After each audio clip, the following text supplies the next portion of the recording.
इन्हें काटो मारो भागो, इन्हें पाकिस्तान भगाओ। कौन मार रहा है चाचा, कौन है ये सब जहर को? पाकिस्तान से हमारा क्या मतलब है? पाकिस्तान दे रहा है खाने को। वो तो भारत की धरती है, हिंदुस्तान। चलो लड़ने पाकिस्तान, मेरे साथ मैं चलता हूँ। क्या जरूरत थी ये बात कहने की, बता दो मुझे, क्या जरूरत है? उनसे जब उन्होंने ये कहना चाहिए था कि भाई सबको इंसानियत के दायरे में प्यार मोहब्बत से रहना चाहिए, एक दूसरे के लिए बनाया ऊपर वाले ने, एक दूसरे के काम आना चाहिए। क्या आपका मेरे बगैर काम चल जाएगा? आप मेरी दाढ़ी देख के क्यों आए हो? चाचा जी एक बात तो बताओ, ये जरूरत थी, आपको जरूरत थी, इस पे तो जरूरत होगी मैं आपके पास जाऊंगा। कौन सकता है? कोई नहीं निकाल सकता। बाप में ताकत नहीं है। ये तो जितना मुल्क आपका इतना मुल्क इनका, उतना मुल्क। कहने की जरूरत क्या है? मैं कह रहा हूँ कहने भड़काओ भाषण देने की जरूरत क्या है? ना तो निकाल सकते ना हम निकलेंगे, मर जाएंगे यहीं दफन होंगे, मर जाएंगे यहीं दफन होंगे अपने मुल्क में। मेरे बाप दादे परदादे लक्कड़ दादे सब यहीं हैं। नमस्कार जी। नमस्कार जी। क्या नाम होगा चाचा आपका? मोहम्मद जाहिद सैफी। जाहिद सैफी साहब, उपचुनाव है वैसे तो ये, लेकिन इस उपचुनाव में देखा जा रहा है कि चाहे अखिलेश यादव हो, चाहे योगी आदित्यनाथ जी हो, या फिर ओवैसी साहब हो, सबने मजबूत कमर कस रखी है, लेकिन जनता किस तरफ देख रही है? भाई ये तो मैदान मेहनत का है, जो दौड़ेगा मेहनत करेगा कोशिश करेगा तो वो आगे को बढ़ेगा। और दूसरी बात ये है कि पब्लिक को क्या चाहिए, पब्लिक के मुद्दे क्या हैं? जी। विकास, विकास होना चाहिए, आपस में लड़ाई झगड़े ना हो, मोहब्बत इत्तेफाक हो। जी। और जो पार्टियां ऐसी हैं जो एक ही मुद्दे को लेके बैठती हैं, दंगे झगड़े फसाद एक ही के पीछे पड़ जाती हैं, तो ऐसी पार्टी को तो नहीं आना चाहिए। पार्टी ऐसी आनी चाहिए जो सबको साथ में लेके चले, सबका काम करे। तो क्या लग रहा है, बीजेपी ये दावा करती है सबका साथ सबका विकास सबका विश्वास, आपको लग रहा है कि बीजेपी समझ में आ रही है या फिर? वो दावे झूठे करती है, बिल्कुल झूठे करती है। यानी जो सरकार कह रही है सबका साथ सबका विकास सबका विश्वास, आपको लग रहा है कि वो झूठा दावा वादा है? बिल्कुल झूठा दावा है, क्योंकि जो आदमी गलत कर रहा है, भड़का रहा है और गलत बयानी करता है तो उसको रोका ही नहीं जाता। तो क्या सरकार चाहे रोक नहीं सकती? रोक सकती है ना। आम पब्लिक को क्या चाहिए? बिल्कुल झगड़ा ना हो, अमन चैन से सब रहें, भाईचारे से रहें, मोहब्बत से रहें और अपने अपने काम में लगे रहें। तो बीजेपी वाले तो कह रहे हैं भाईचारा तो हमारी सरकार में है, जब से योगी आदित्यनाथ आए भाईचारा। खूब दंगे हो रहे हैं, खूब लड़ाइयाँ हो रही हैं, खूब हो रही हैं, खूब हिंदू मुस्लिम हो रहा है डांसने में। आप जाओ वहाँ जाके देखना, डांसने का वो कुछ भी बयान की जो घटना हुई उसको कार्रवाई तो हुई उन पर? ऐसे कोई कार्रवाई नहीं है, कुछ नहीं। फिर करेगा वो, आगे बाहर निकलेगा फिर करेगा। इसे कार्रवाई कहते हैं? कार्रवाई इसको कहते हैं जो गलती करे उसको पनिशमेंट मिले, चाहे वो हिंदू हो या मुसलमान हो। जाति को एक तरफ रख दो, आप देश को आगे रखो। मेरा मुल्क है, मैं रोज़ सुबह उठता हूँ, 4 बजे उठता हूँ, दुआ करता हूँ खुदा से, अल्लाह हमारे मुल्क को सलामत रखियो। अगर मुल्क सलामत रहेगा तभी तो हम रहेंगे।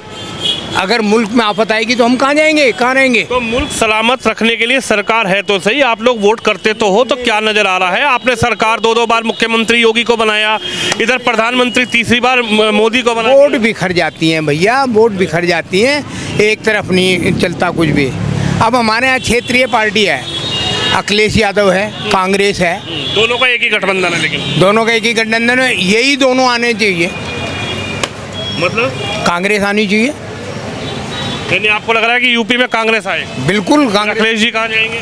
अखिलेश जी साथ में ही रहेंगे, वो कुछ ना कुछ करेंगे काम, दोनों मिल गए भाई गठबंधन करा। मुख्यमंत्री किसको बनाओगे? मुख्यमंत्री किसको बनाओगे? हम तो मुख्यमंत्री आपको बनाना चाहेंगे। अरे नहीं, मेरी कहाँ मुख्यमंत्री की बात, मैं तो रिपोर्टर थी। क्यों नहीं बन सकते भाई? अब योगी जी का पता था ये मटके आदमी है, इन्हें पता था मैं मुख्यमंत्री बन जाऊंगा, किस्मत है। वो तो कह रहे सांसद रहे 5-5 बार। अरे कुछ नहीं, ऐसा ये सब बेकार है। मोदी जी क्या थे, वो कहते हैं अपने आप को मैं मुख्यमंत्री, मैं वो कहते हैं मैं बिल्कुल चाय बेचने वाला, मैं एक गरीब घर का आदमी हूँ। उनके किस्मत में उन्हें पता था, उनके माँ बाप ने कभी सोचा था कि मोदी देश का प्रधानमंत्री बना? कितनी बड़ी सीट है, इससे बड़ी कोई सीट नहीं है। हालांकि जैसे मोदी सोचते हैं, कहते हैं, अगर ऐसा कर दें तो वाकई मोदी से बढ़िया कोई आदमी नहीं है। जनता ने 3-3 बार चाचा प्रधानमंत्री, 4 बार कर लो ना, 6 बार कर लो बाबू। तो कह रहे हिंदू मुस्लिम सिख ईसाई आपस में है, भाई भाई सबका साथ सबका विकास सबका विश्वास। मैं आपको कह रहा हूँ मेरे बड़े भाई हो, ठीक है, कह दिया ना मैंने और आपने मान लिया। आपको भाई साहब जरा एक गिलास पानी पिलाना, मैंने पानी आपको पिलाया नहीं, तो काहे के रह गए भाई, काहे के रह गए बड़े? कंट्रोल करो, तुम मालिक हो पूरे देश के, तुम जिस तरफ चाहो देश को उस तरफ ले जा सकते हो। वो तो कह तो रहे तरक्की की तरफ देश को मोदी जी ले जा। कहने से कुछ नहीं हो रहा। क्या पहले, इससे पहले तरक्की नहीं थी? क्या हम पैदल चलते थे, हवाई जहाज नहीं उड़ते थे, रेल में नहीं बैठते थे हम लोग, खाना नहीं खाते थे? क्या चीज़ नहीं थी हमारे पास? हमारे पास उस टाइम में जब लोगों के पास साइकिल नहीं होती थी, मेरे बाप के पास मोटरसाइकिल थी अब से 70 साल पहले।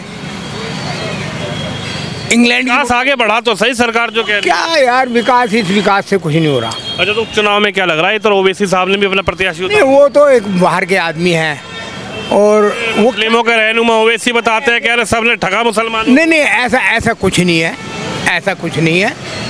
ये तो कांग्रेस ने भी ठगा है, कांग्रेस ने नहीं ठगा। कह रहे ओवैसी साहब कि मेरी तरफ देखो, एक अपना अच्छा नेता बना लो। नहीं, अभी टाइम लगेगा, अच्छा, अभी टाइम लगेगा जब तक ओवैसी साहब की तरफ नहीं, अभी तो टाइम यूँ लगेगा कि अभी मौका नहीं है ओवैसी साहब का।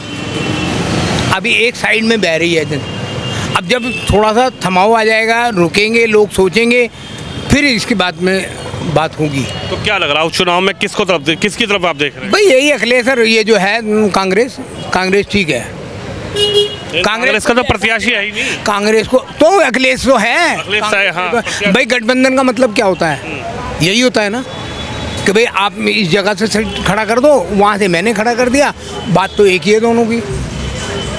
और अब कांग्रेस वो गलती नहीं करेगी जो अब से उनने 40 साल पहले 30 साल पहले करी, अब नहीं करेगी वो। आप कह रहे कांग्रेस गलती नहीं करेगी? उत्तर प्रदेश के मुख्यमंत्री योगी आदित्यनाथ कह रहे बटोगे तो कटोगे। न, वो तो कहने दो, वो तो सही कह रहे हैं, वो हिंदुओं के लिए। हिंदुओं के लिए क्यों? उन्होंने हिंदुओं के लिए तो ये कह रहे हैं कि बटोगे तो कटोगे। क्यों, वो क्या कहता है गिरिराज सिंह, क्या कहता है, और सब क्या कहते हैं, वो यही तो कह रहे हैं, इन्हें काटो, मारो, भागो, इन्हें पाकिस्तान भगाओ। कौन मार रहा है चाचा? कौन है ये सब जहर? पाकिस्तान से हमारा क्या मतलब है? पाकिस्तान दे रहा है खाने को, वो तो भारत की धरती है, हिंदुस्तान। चलो लड़ने पाकिस्तान, मेरे साथ मैं चलता हूँ। अच्छा, हाँ, आगे सही जाऊंगा, तुम पीछे रहना, लेकिन बांध के रखूंगा आपको पीछे, कभी भाग ना जाओ। अच्छा, हाँ, हम चल रहे हैं, हम मारेंगे, देखो चल के ना। हमें हमारा मुल्क सलामत चाहिए, हमारा मुल्क अच्छा है, मोहब्बत वाले पहले रह रहे थे, अभी भी रहेंगे, आगे भी सही हो जाएगा।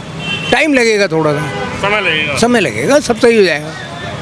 कहाँ समय लगेगा? अखिलेश यादव जी तो यूँ कह रहे हैं कि 9 की 9 सीटें जीतेंगे, उधर योगी आदित्यनाथ कह रहे हैं कि अखिलेश जी की साइकिल का खाता भी न खुले। लड़ता है मैदान में तो कोशिश यही करता है ना भाई, रेस के मैदान में 50 आदमी भागे, वो हर आदमी चाहता है मैं फर्स्ट आऊँगा, लेकिन आता तो नहीं हूँ।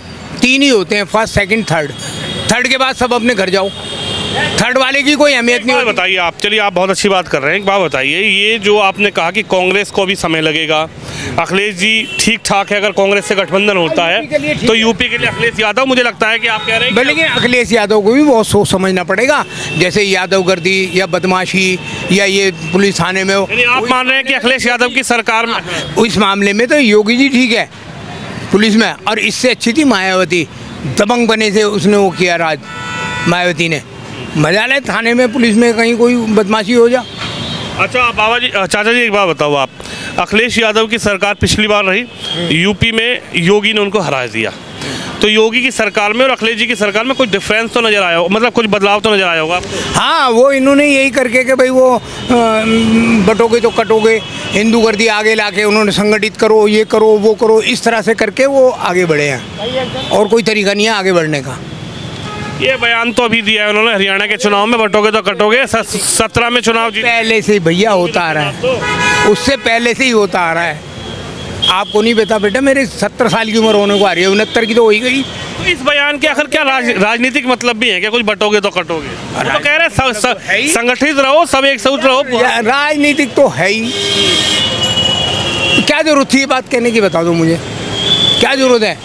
उन्होंने ये कहना चाहिए था कि भाई सबको इंसानियत के दायरे में प्यार मोहब्बत से रहना चाहिए, एक दूसरे के लिए बनाया ऊपर वाले ने, एक दूसरे के काम आना चाहिए। क्या आपका मेरे बगैर काम चल जाएगा? आप मेरी दाढ़ी देख के क्यों आए हो? अच्छा जी एक बात तो बताओ, ये जरूरत थी आपको जरूरत ही नहीं है। इस पे मुझे तो जरूरत होगी मैं आपके पास जाऊंगा। इस पर तो जब किसी भी राजनीतिक व्यक्ति से भी बात की तो इसमें तो कहीं ऐसा तो उन्होंने कहा नहीं योगी आदित्यनाथ ने कि मुसलमानों से अलग हो जाओ, मुसलमानों को हटा दो, आप बटोगे तो कटोगे। उन्होंने तो कहा कि हिंदू हो मुस्लिम हो बटोगे तो कटोगे, एकजुट होगे। ये नाम नहीं लिया आप, ये गलत बयानी मत करो। मैंने सुना हुआ है कि हिंदू हो या मुसलमान हो बटोगे तो ये भी तो नहीं कहा कि मुसलमान से अलग हो कटोगे तो कटोगे। तो उन्होंने किसी का नाम थोड़ी लिया। उन्होंने क्या जरूरत है लिखने की, नाम ये मुसलमान की दुकान है इससे सामान मत खरीदो, ये हिंदू की दुकान है इससे खरीदो, सारे मुल्ले बाहर हो जाओ, ये सब क्यों हो रहा है? वो रुकवा क्यों नहीं रहे? क्यों नहीं रोका उन्होंने? भाई मालिक है ना सूबे के, क्यों नहीं रोका उन्होंने? नेम प्लेट लगा लो, नेम प्लेट में क्या जरूरत है नेम प्लेट लगाने? पहले दुनिया नहीं रह रही थी भाई, अब सबको पता है मुस्लिम होटल है, यहाँ गोश्त मिलेगा, रोटी मिलेंगी, ठीक है, तो क्यों आएगा? आएगा ही नहीं बेचारा खाने को। जिसको जरूरत होगी जो खाता हो वो आएगा, वो पूछेगा रेट और खा लेगा। मान रहे हैं कि इस चुनावी समर में ये नेम प्लेट वाला मुद्दा आया आएगा। या बटोगे या कटोगे वाला मुद्दा आया, ये भी आएंगे, ये सब राजनीतिक मुद्दे। हाँ ये राजनीतिक मुद्दे बनाए गए हैं। नहीं सीधे सीधे रहो, तुम बढ़िया चल रहे हो भाई, अगर तुम बढ़िया काम कर रहे हो, किसी भी, मैं गारंटी से कह रहा हूँ, किसी भी मुसलमान को ज़रूरत नहीं है जहर उगलने की, ना वो उगलेगा। क्यों? उसको यार आराम से रहना है, रोटी खानी है, अपने कारोबार करने हैं, अपने बच्चों को पालना है। लड़ाई झगड़े में कुछ किसी का फायदा हुआ चाचा है? जी ये कौन लोग हैं जो जहर घोलने की कोशिश कर रहे हैं? जो एक तरफा चाहते हैं, जो एक तरफा चाहते हैं वो लोग हैं। और कौन है इनमें? और कोई स्पेशल थोड़ी आए कहीं बाहर से आ गए, इंग्लैंड से आ गए, अमेरिका से आ गए, हमारे यहीं के ही हैं सब। भाई अब देखो बात सुनो, हम आपस में भाई भाई हैं, बिल्कुल मोहब्बत से रह रहे हैं। बिल्कुल। आपको काटो खून लाल निकलेगा, मेरे को काटो लाल निकलेगा, एक ही खून है ना, तकलीफ भी दोनों को बराबर होगी। तो फिर लड़ाई किस बात की हो गई? क्या बट गया यार? क्या ज़रूरत है तुम्हें बंटवारे की? घर में 2 बेटे होते हैं या 3 होते हैं, बाप की संपत्ति प्रॉपर्टी होती है, बंटते हैं, अलग अलग मिल जाता है सबको। अगर वो बेटा एक अलग हो गया तो साला हमें क्या लेना? हम तो यहाँ के हैं, यहीं पैदा हुए हैं ना, और यहीं मरेंगे, यहीं दुआ करते हैं। इसमें निकाल कौन रहा है? यहाँ तो सब कह रहे हैं सरकार। कौन सकता है? कोई नहीं निकाल सकता। बाप में ताकत नहीं है। ये तो जितना मुल्क आपका इतना मुल्क इनका, उतना मुल्क। कहने की जरूरत क्या है? मैं कह रहा हूँ कहने भड़काओ भाषण देने की जरूरत क्या है? ना तो निकाल सकते, ना हम निकलेंगे, मर जाएंगे यहीं दफन होंगे, मर जाएंगे यहीं दफन होंगे अपने मुल्क में। मेरे बाप दादे परदादे लक्कड़ दादे सब यहीं हैं। ये गाजियाबाद में कब्रिस्तान है पटेल मार्ग पे, वहाँ सब मेरे दफन हुए हुए हैं। अब ये देखो भाईचारे की मिसाल मैं आपको देता हूँ। मेरी दादी जी जो है उनके 5-6 भाई थे। ये ढूंढेड़ा गांव है बाईपास पे, रेलवे में नौकर थे। उन्होंने 14-15 बीघे ज़मीन ली और 14-15 बीघे ज़मीन लेके मोहल्ला बसाया। 2-4 सिख बुला लिए, 2-4 बनिए पकड़ लिए, 2-4 पंडित जाट ये सब रह रहे हैं। आज भी मोहल्ला मिसाल है, कोई झगड़ा ही नहीं होता। आप बहुत अच्छी बात। सरदार जी के यहाँ शादी हुई, मैं छोटा सा था, कालू की शादी को हो गए होंगे मेरे ख्याल से 50-60 साल। सरदार जी के यहाँ शादी हुई, सारे कहने लगे ताऊ जी हम तो बकरा खाएंगे।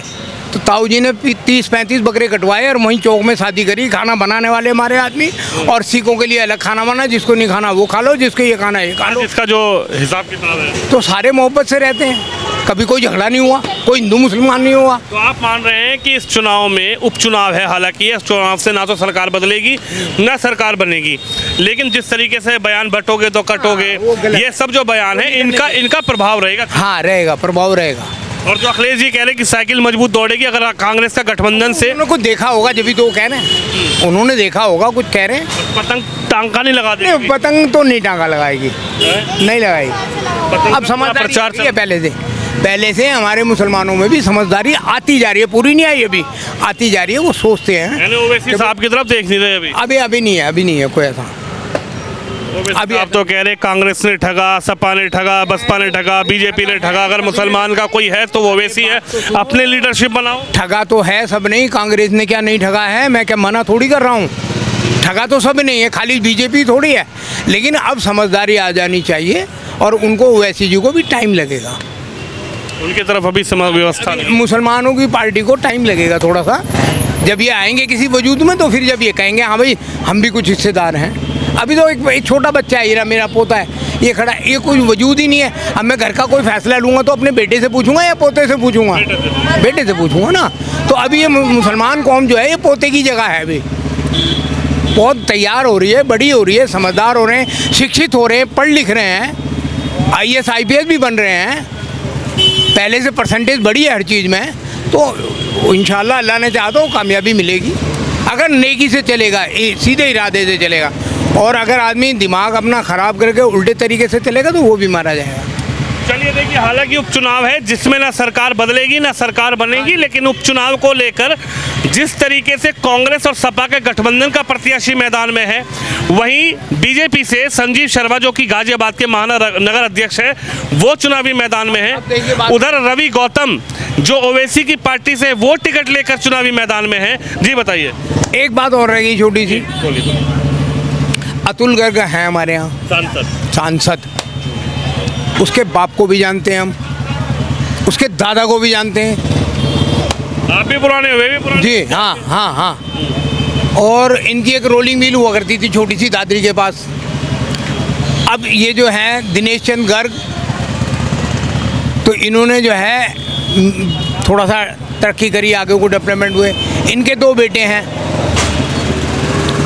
एक ये अजय, ये क्या नाम है इसका, अतुल गर्ग, और एक अजय गर्ग, दो बेटे हैं। पैसा बहुत कमाया, स्कूल बनाए, कॉलेज बनाए। अब तुम्हें ये देखना चाहिए, तुम्हें अब पैसे की ज़रूरत नहीं है, तुम्हें तो इज़्ज़त की ज़रूरत है। तुम्हारे बाप की खूब इज़्ज़त थी, दादा की भी थी। मैं दिनेश चंद गर्ग से भी मिला हूँ, उनके कोठी पे जाके मिला हूँ, अपने काम के लिए भी गए एक दो बार मोहल्ले वाले। बात तक तो मामला ठीक था, हम जाते थे। अतुल गर्ग यहाँ आए हमारे मोहल्ले में।